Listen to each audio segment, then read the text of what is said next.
ஒரு சீடன் அவருடைய குருவிடம் சென்று கேட்டான், குருவே, இந்த உலகம் நன்மையானதா இல்லை தீமையானதா என்று.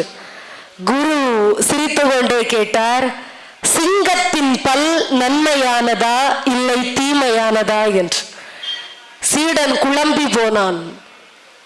பல மணி நேரம் யோசிக்கிறான். குருவிடம் சொன்னான், ஒரு நாள் நேரம் கொடுங்கள், சிங்கத்தின் பல் நன்மைக்கா தீமைக்கா என்று விசாரித்து வருகிறேன் என்று.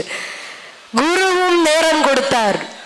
எல்லாரிடமும் சீடன் கேட்டான், எங்கேயும் பதில் கிடைக்கவில்லை. அடுத்த நாள் குருவிடமே வந்தான். குருவே, எல்லாரிடமும் கேட்டேன், பலன் கிடைக்கவில்லை, நீங்களே சொல்லுங்கள், சிங்கத்தின் பல் நன்மைக்கா தீமைக்கா என்று. குரு சொன்னார், சிங்கத்தினுடைய குட்டிக்கு சிங்கத்தின் பல் நன்மையானது. ஏனென்றால் எவ்வளவு கூர்மையான பல்லாக இருந்தாலும் அந்த கூர்மையான பல்லை வைத்து குட்டியினுடைய கழுத்து பகுதியை கடித்து தூக்குகிற போது அதற்கு வலிப்பதே இல்லை. சிங்க குட்டிக்கு சிங்கத்தின் பல் நன்மையானது.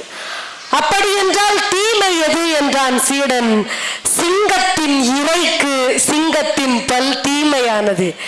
எந்த ஒரு விலங்கு அதன் எதிரிலே வருகிறதோ அந்த விலங்கை தாக்கி தன் இரையாக்கக்கூடிய சக்தி சிங்கத்தின் பல்லுக்கு இருக்கிறது. ஆக சிங்கத்தின் இறைக்கு சிங்கத்தின் பல் தீமை என்றார். ஒரே விஷயம்தான், சிங்கத்தின் பல் அது ஒன்றிற்கு நன்மையாக முடிகிறது. அதே பல்தான், அதே கூர்மைதான் இன்னொன்றிற்கு தீமையாக முடிகிறது. இதுதான் இந்த உலகம்.